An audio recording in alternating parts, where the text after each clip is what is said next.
Welcome back from that short break. Now, as we went for a short break, I was talking about the speech that Obama gave, and it was so motivative to some, and it was also very interesting to others. But on the other hand, people thought that Romney's speech was a little bit discriminative, and discriminative, I mean only in one thing: color. People think that Romney is such a discriminative kind of person, but it's all up to you. It's your decision to make. But nevertheless, Obama's speech on Africa democracy, he said that if only Africa had democracy and people not imposing themselves in power, we would be far. But you were there. So just take us through the speech. Now, which one are you talking about? The victory speech? Let's start with the victory speech. Let me unless someone told you those speeches, but if you viewed them personally, I believe Romney made the best speech. Yes. Accepting with the humility, telling Americans that yes, thank you so much, you voted for me, but a big percentage of Americans voted for Barack Obama.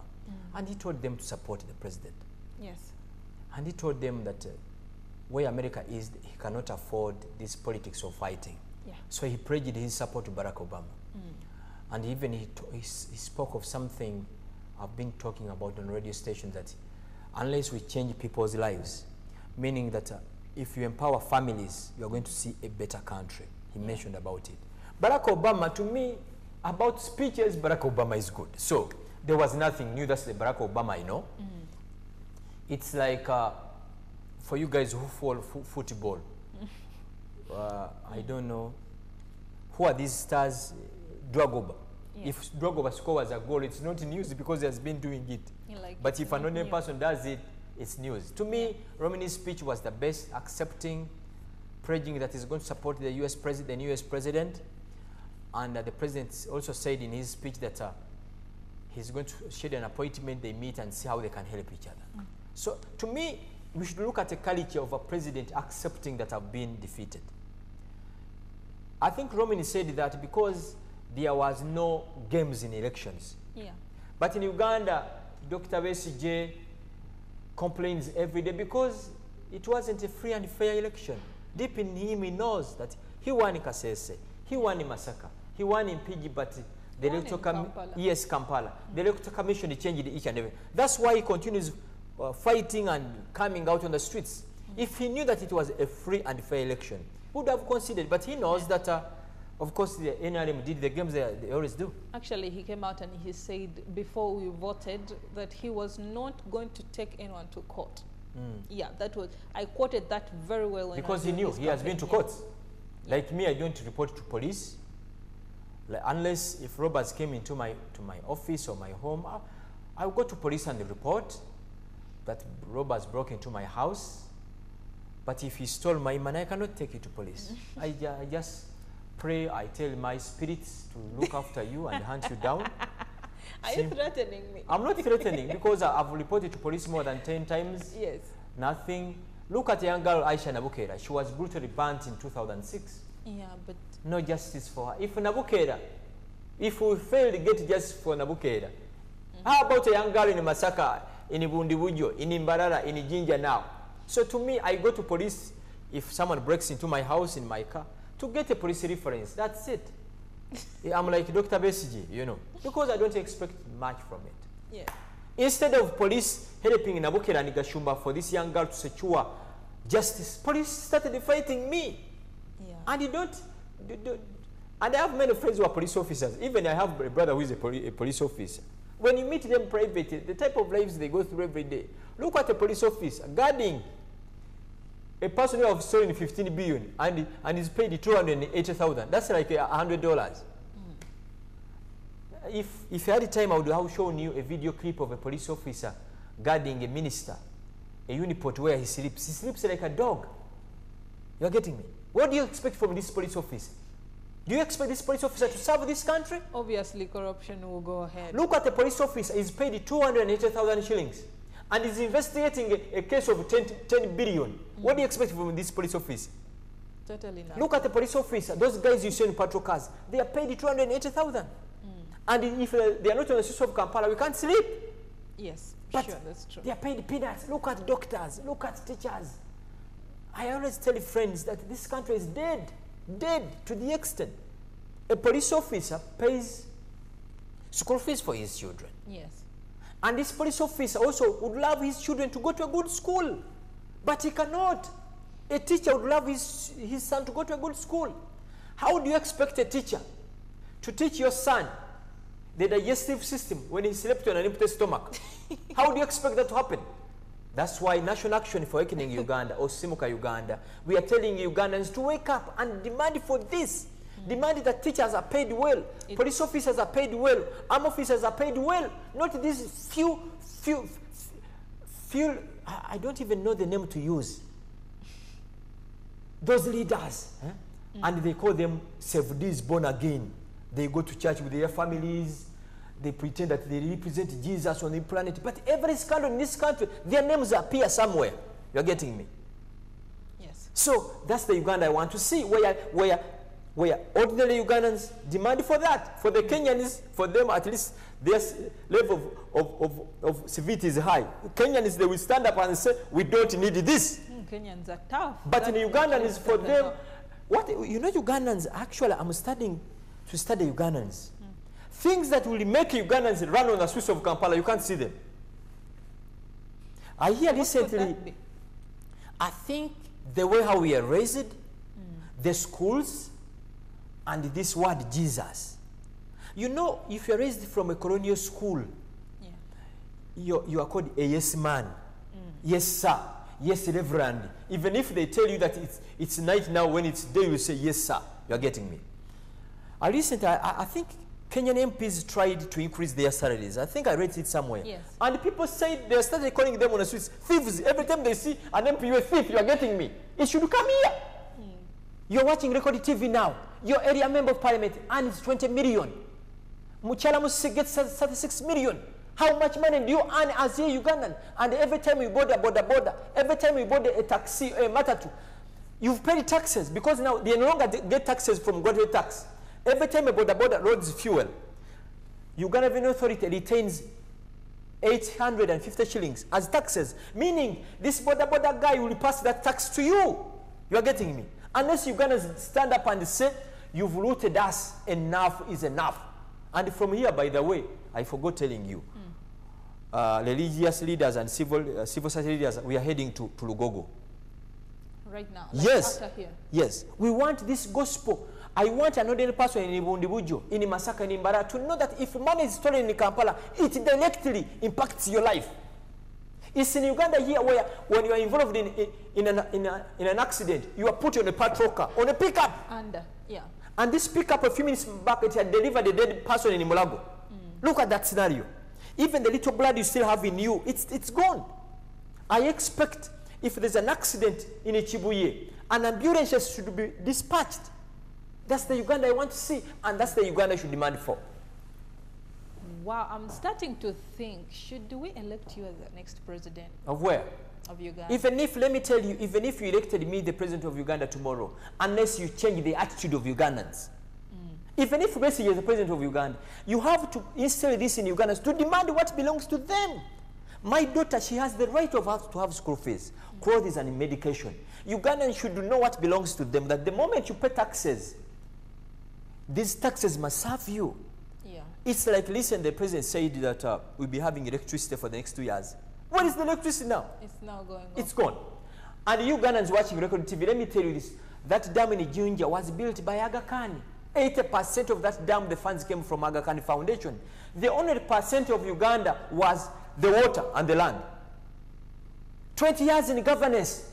Muyindi is constructing a dam for us. 20 years in governance. 50 years after independence, the dam that Queen left in Jinja is the same dam. 50 years in governance. Look at the Entebbe airport, it's like a community airport. Driving from Entebbe to Kampala, it's as if you're driving to Kisangani, and you are telling me we have leaders? You should demand for that. You should demand for services.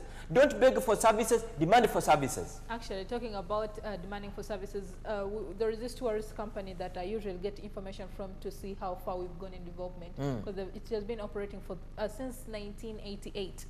Now, this is what they told me. Each time they're coming to Uganda, they no longer wait to go to and land to our airport because it's all dark. Into to the them, it's all dark. Yeah. Now, when Uganda was celebrating 50 years of independence, on YouTube, it was all about Mapela building, Entebbe Highway, and how they did put up flags. To me, Peter Kawuju was here, is the PR for KCCA. Who? Peter Kawuju. And then even the name itself, Peter who? Kawuju. And he said that it's a two-way traffic. We Ugandans are supposed to pay tax, and then yes, when we pay taxes, then we pay the tax, and then that's when they will work. When we pay taxes. Yes. If the president made sure that you cannot drive a car on the streets of Kampala unless you pay taxes, he must make sure that when I pay taxes, there is medication for my daughter and my son and my mom. You won't believe this. My father travels from Masaka to come to Nakasero Hospital for medication because there are no services in Masaka. Yes. You're getting me? I'm not demanding that this government should go. I'm saying this government should serve us, not to serve a few. Obama called them the fat cats in Washington. Now, there are these fat cats in Kampala that drink milk every day, forgetting other cats. You're getting me? We must demand for services. Now, I hear these guys that stole money for the pensioners. Oh, my God. They even tried coming up with a bank. Yeah. Setting up a bank. They give us loans. We put there our titles and they take them. They own buildings in Kampala. You're telling me? Yeah. Actually, that brings me to ask you this question. This is what happens. I'm giving you a scenario. When NSSSF had just been introduced in the country, the person who led it was Amama Mbabazi. Now, after that, he was involved in the Temangalo saga. After that, he was involved in another saga that I've forgotten. Now, from there, he was appointed as the new prime minister. And you corrupt. Now, after being appointed as the new prime minister, he's been involved in another saga.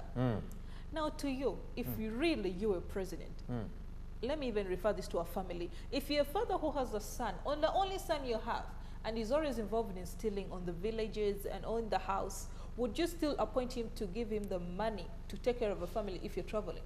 First of all, about the Temangalo thing, for me, I have no problem with the Prime Minister about the Temangalo. He's a businessman, he had his land, and the NSSF was interested in buying it. Yeah. To me, if I'm selling this watch, it has to be you to decide how much money you are giving me. If I'm selling it, let's say $10,000 US, and you're willing to pay it, don't blame me.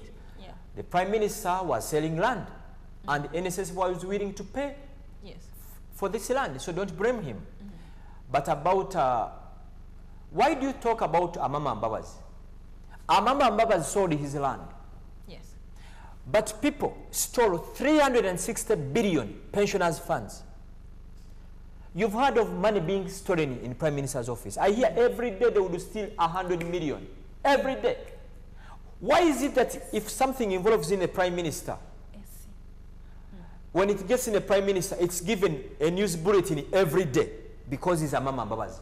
If we are fighting corruption or we are fighting routers, don't do it selectively. Each person, you're telling me.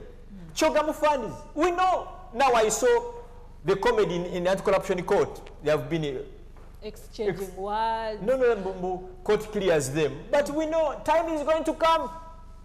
I can assure you, if you've participated in stealing taxpayers' money, time is going to come. It may not be you, but your children, I can assure you, your children will pay back those taxes. Don't think we are stupid. Don't think we are stupid as we think.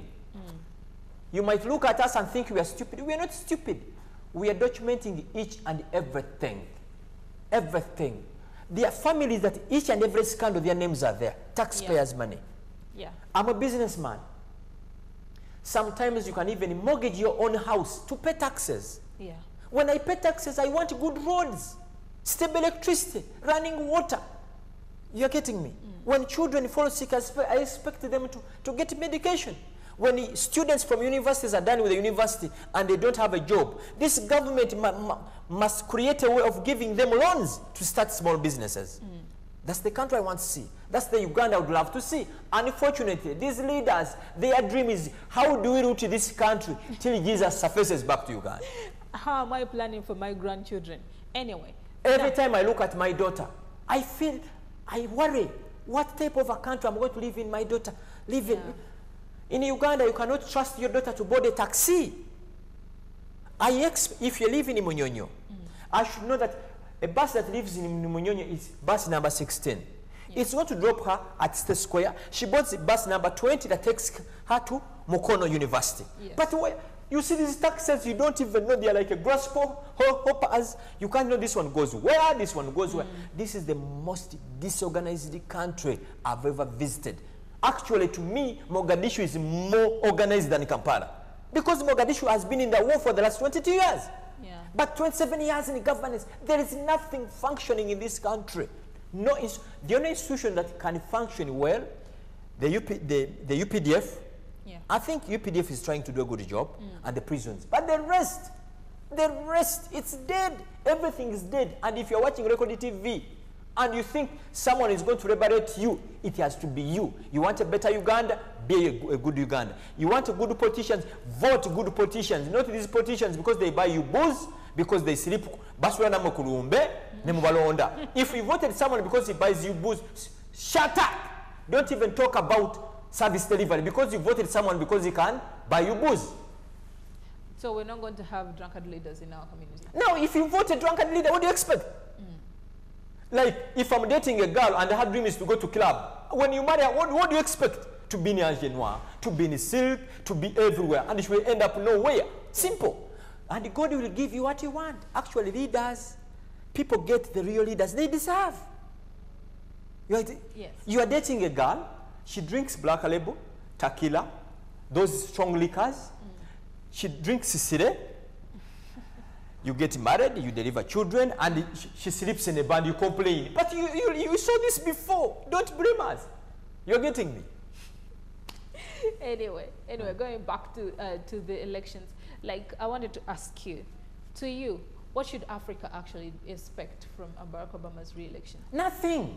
And I don't expect Barack Obama to give us, we don't need money from America. We want to create Africa. Are you aware we have the best climate in the world? Africa? No, they didn't know that. We have the best climate. There's no winter in Africa, apart from a few places in South Africa. Why is it that we are blessed with each and everything, but we are still poor? South Africa and Congo. If you want gold and diamond, the best place to go to is South Africa and Congo. Yes. Why is it that the Congo, the gold we get from Congo ends up in Belgium? Leadership. Yes. We should stop this business